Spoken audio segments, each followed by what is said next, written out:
Hi, and welcome to Columbia College's A to B program. We're so happy to have you on board. Your instructor, in an effort to better prepare you for the research expectations of your final project, has asked Eden's Library to prepare a tutorial video to guide you through that process. Each and every one of your instructors, as well as the librarians, realizes that doing research in an online environment can feel a bit daunting. So what we'd like to do is provide an overview of the vast scholarly resources that you, our talented students, have available to you completely online. We'll also go over a few tips and tricks regarding APA citation style in your list of references. But the good news is, utilizing all of these resources is easier than you might think.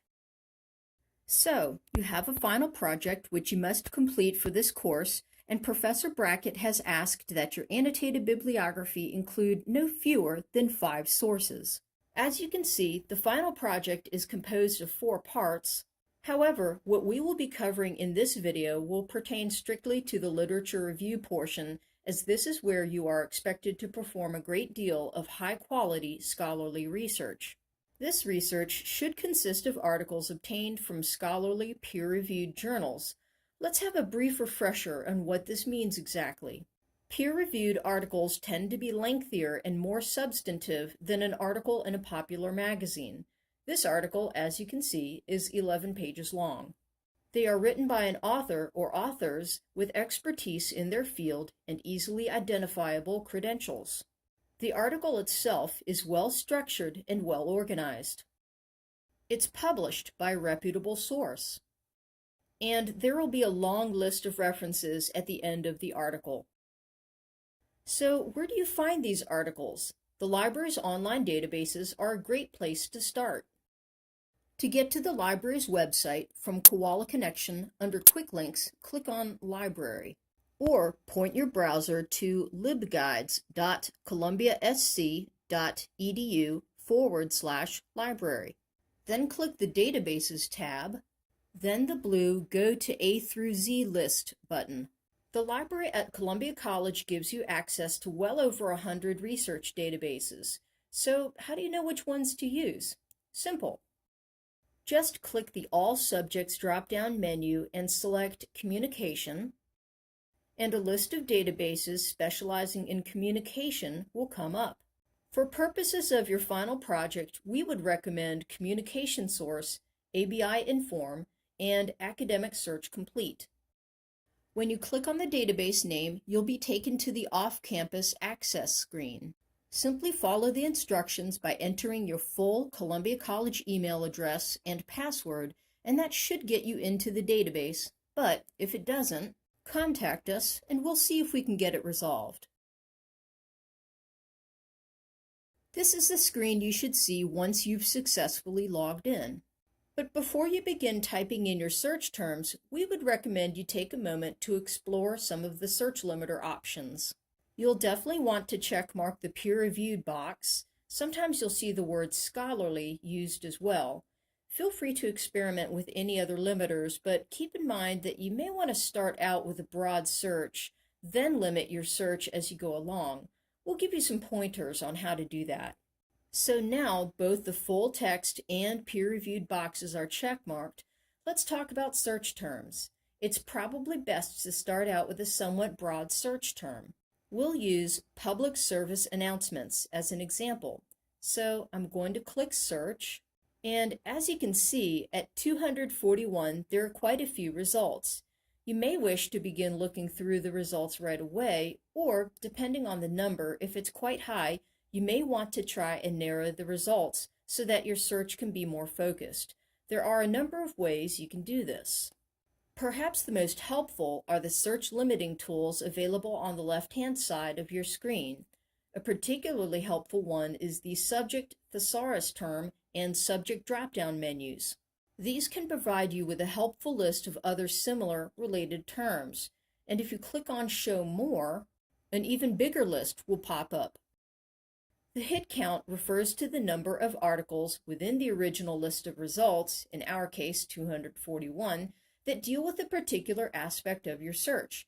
In other words, of the 241 articles that originally came up, 169 of them deal specifically with public service advertising, 22 deal specifically with public relations, 11 deal specifically with consumer behavior, etc. You get the idea. You can select as many of these as you like, and when you click Update, only those articles will appear in the new list of results. Another way that you can narrow your search results is to simply add a second search term to the original broad term.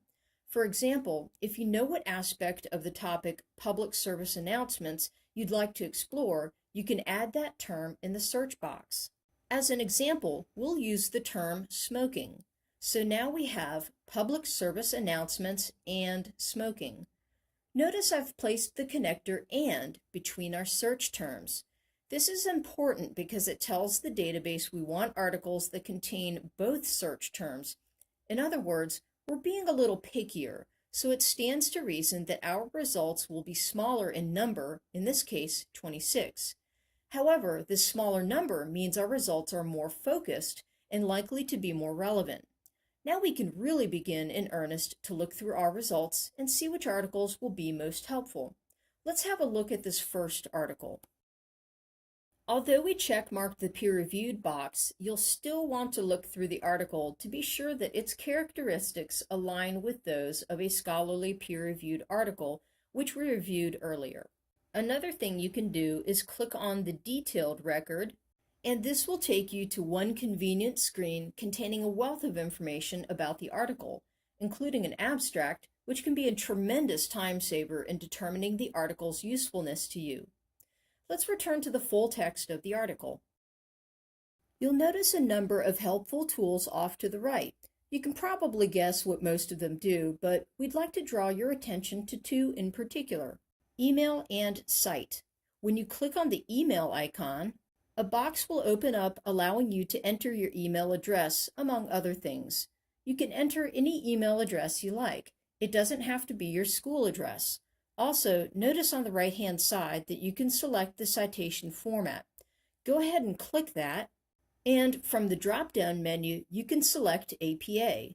What will happen is the article will be emailed to you as a PDF attachment, and in the body of the email will be the full, ready-made APA citation.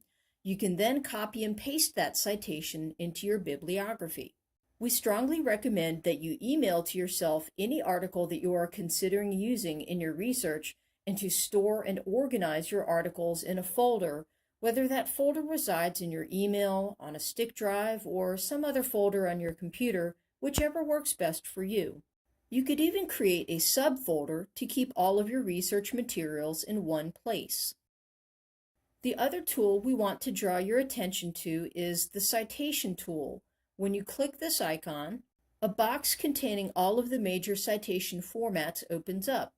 These ready-made citations can be conveniently copied and pasted into your bibliography.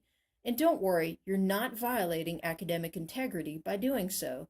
That's exactly what these citations are intended for. But there is one catch. EBSCO doesn't always get it right. Can you spot the mistake that EBSCO has made with this APA citation? That's right. Only the first letter of the first word in the article's title should be capitalized unless proper nouns are used. The rest should be lowercase. Also, "of" in Journal of Computer-Mediated Communication should not be capitalized either. All the same, though, it's still probably worth copying the citation, then making those minor adjustments. You'll remember that at the beginning of this video, we recommended two other databases, ABI Inform and Academic Search Complete, that you should search as well. So how should you search those databases? Well, basically the same way we search Communication Source. In fact, Academic Search Complete's interface will look exactly like Communication Source because they are both EBSCO brand databases. ABI Inform will look different, but it can be searched the same way and should behave in roughly the same way. We hope this video has been helpful. If you need any further research assistance, please don't hesitate to either call us at 803-786-3703 or email us at refdesk@columbiasc.edu.